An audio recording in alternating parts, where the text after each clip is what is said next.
Além do Arrascaeta, que é um cara que pode decidir a qualquer momento, o Flamengo ainda perde também uma válvula de escape que vinha se encontrando, que era o Luiz Araújo.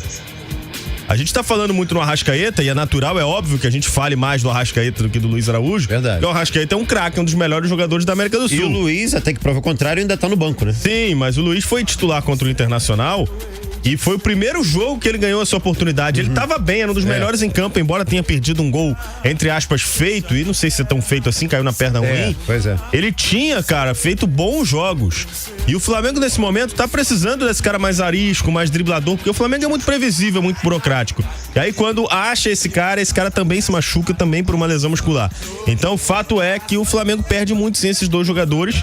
E o Sampaoli tem aí um mês pra achar o time. Porque, vamos falar a verdade, ficou muito difícil o Flamengo competir com o Botafogo no Campeonato Brasileiro. Ficou. Se o Flamengo perde no sábado, o adeus é quase que oficial, né?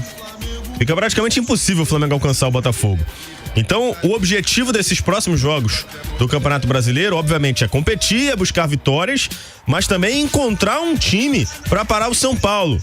Embora o São Paulo não tenha feito bons jogos nas duas últimas partidas, na Copa do Brasil, o São Paulo tem sido muito acima da média. Verdade, é. O jogo contra o Corinthians foi até um placar menor do que a partida nos mostrou no Morumbi. O São Paulo tem sido muito forte em casa. Na Sul-Americana já aconteceu do São Paulo perder para o São Lourenço no jogo de ida, e no Morumbi o São Paulo ainda venceu com autoridade.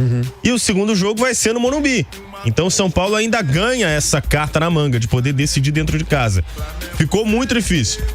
Trabalho para o Sampaoli. Se a diretoria confia na comissão técnica, essa comissão técnica tem uma responsabilidade gigante, que é montar um time pro jogo daqui a um mês, sem o seu melhor jogador e sem a sua válvula de escape pelo canto, pelos flancos, que no caso era o Luiz Araújo, e obviamente o Arrascaeta. E principalmente, se o Gabigol voltar a jogar bola, o Bruno Henrique não ficar tão sobrecarregado, ele encontrar uma maneira de fazer com que o Flamengo volte a jogar futebol.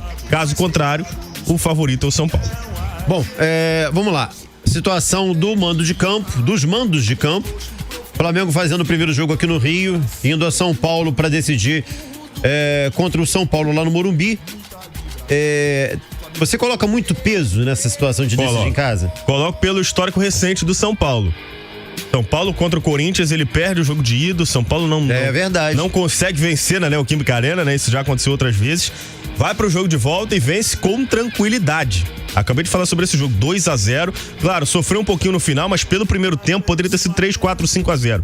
O torcedor do São Paulo tá lotando o estádio em praticamente todas as partidas. É exemplo do torcedor do Flamengo, que sempre fez isso. De 2019 pra cá é muito difícil a gente ver um jogo do Flamengo com menos de 45, 50 mil pessoas no Maracanã. E o São Paulo, esse ano, tem sido esse time. Com a diferença, né? O Morumbi me parece ser um estádio mais popular, né? Mais do povo. Justamente por não ser um estádio desse padrão das novas arenas. Então é um estádio que incendeia realmente, né? Eu vi isso no jogo contra o Corinthians, fiquei impressionado, uma festa espetacular do torcedor, e incentivou o time e fez o São Paulo jogar bola. Exemplo dos jogadores que tem à disposição do Dorival Júnior e do bom trabalho do Dorival. Por outro lado, o Flamengo conseguiu nessa mesma Copa do Brasil ótimos desempenhos em 2 jogos fora de casa, cruciais. Contra o Atlético Paranaense, o Flamengo foi pressionado, mas venceu o jogo. E contra o Grêmio, que é a melhor atuação do Flamengo sob o comando do Sampaoli. Então, pra mim, óbvio que o São Paulo leva uma vantagem de decidir em casa. O São Paulo tem um histórico muito positivo decidindo dentro de casa na Copa do Brasil e também na Sul-Americana. Acabei de citar o jogo contra o São Lourenço. Vai ter que colocar isso à prova de novo, porque perdeu o jogo de ida pra LDU na semana passada por 2-1. Vai ter que vencer de novo no Morumbi, creio até que seja favorito, mas isso não quer dizer que o Flamengo perdeu a Copa do Brasil no sorteio, porque esse mesmo Flamengo já demonstrou ser capaz de vencer jogos de grandes equipes fora de casa, como fez com o Atlético, como fez com o Grêmio na semifinal.